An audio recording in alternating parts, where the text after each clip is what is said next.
पितरों की शांति है तो कितने चावल के दाने चढ़ते हैं?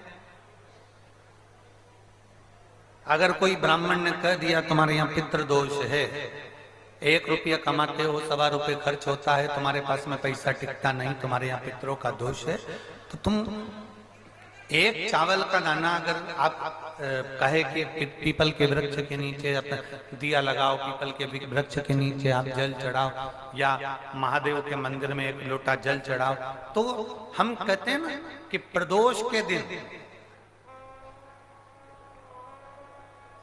बेलपत्री का वृक्ष, पीपल का वृक्ष, आंवले का वृक्ष, बड़ का वृक्ष या शंकर का शिवालय,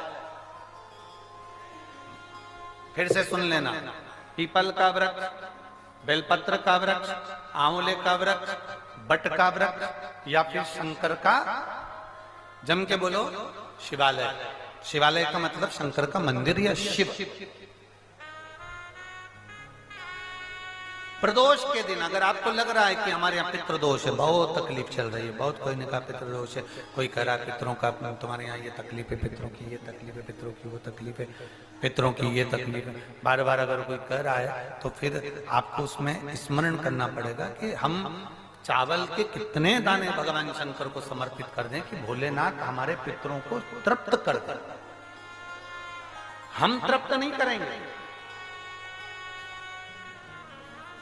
हमारी सामर्थ्यता नहीं है कि हम पितरों को तृप्त कर सकते। आप में से कोई है जो पितरों को तृप्त कर सकता है? संसार में कोई नहीं जन्मा जो अपने पितरों को, अपने पूर्वजों को तृप्त कर दे। गया जी का पिंडदान कर लो, तर्पण कर लो, तिलांजलि दे दो, घर में ब्राह्मण भोज करा दो, साधु भोज करा दो, संत भोज करा दो, तुम दुनिया भर का सारा 50 काम कर लो, उसके बाद भी तुम पत्रिका किसी को दिखाओगे तो वो भी कह देगा तुम्हारे यहाँ, फिर वापिस कहेगा कि पितृ दोष है। अब तुमने अभी इतना अनुष्ठान करा, इतना पिंडदान करा, इतना तर्पण करा, इतनी तिलांजलि करी, इतना इतना सब कुछ करा, इसके बाद वापिस पितृदोष आ गया, फिर वापिस पितृदोष। क्यों? दुनिया में ऐसा कोई नहीं जन्मा जो अपने पितरों को तृप्त कर। आप अपने घर के लोगों को तृप्त नहीं करते, जो जिंदा हैं वो उनको बोलो री भाई, जीजियो सही है कि गलत है? जो जिंदा हैं, माँ बाप अपने बेटे के लिए कितना भी कर ले, कितना भी, आखिरी में एक दिन बेटा कह देता तुमने हमारे लिए क्या करा। बहू के लिए कितना कर लो, आखिरी में बहू कह देगी वो तो जेठानी को ज्यादा करती है, देवरानी को ज्यादा करती है, हमको करती है, अपनी ननद को ज्यादा करती है, बेटी को ज्यादा करती है, बेटी को लगता है कि बहू को ज्यादा करती है, दामाद को लगता है बेटी को ज्यादा करती है, नाती पंती सबको कितना भी कर लो, तुम अपने अड़ोसी पड़ोसी तुम्हारे रिश्तेदारों को तुम कितना भी दे लो, कितना भी कर लो, पर जब ये तृप्त नहीं हुए तो वो बोलो तो कैसे हो जाएगा? अपनी सामर्थ्यता है, अपनी सामर्थ्यता है कि अपन तृप्त कर ले उनको? अपनी कोई सामर्थ्यता नहीं है कि अपन पितरों को तृप्त कर ले, या अपनी सामर्थ्यता के अंतर्गत नहीं, ये अपनी सामर्थ्यता नहीं है कि हम अपने पूर्वजों को, अपने पितरों को तृप्त कर। तृप्त कौन करेगा?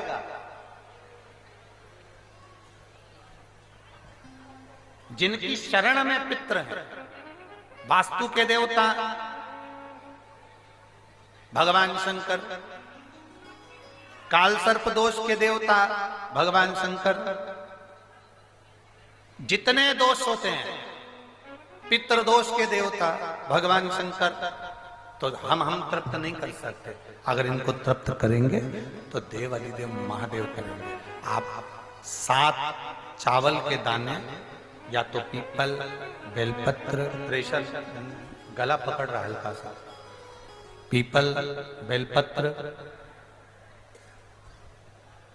आंवला, बटवृक्ष या फिर शिवालय, प्रदोष के दिन 7 चावल के दाने आप इन जगह में से कहीं पर भी अगर आप समर्पित कर देते हैं तो उसके बाद आप जो जिंदगी जी रहे हैं और 3 महीने फिर आप अंदाजा लगा कर देखना कि आपने जो 7 चावल के दाने इन स्थान पर अगर आपने समर्पित करे तो उसका फल पितरों को मिला कि नहीं मिला, और उसका फल हमें प्राप्त हुआ क्या?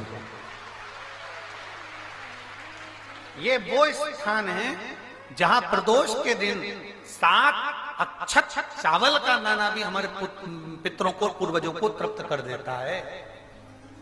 कौन कौन सा स्थान वापिस बोलेंगे सभी लोग? पहला पीपल, दूसरा बेलपत्र, तीसरा आंवला, चौथा बटवृक्ष और 5वां शिवालय, शंकर भगवान का स्थान। अब इसको समझना आपके ऊपर निर्भर है। समर्पित शिव कथा कर आपने सुना, सुनने के बाद आपने धारण किया तो उसका फल तुम्हें मिला। धारण करोगे तो फल मिलेगा। एक पत्र है, देखिए,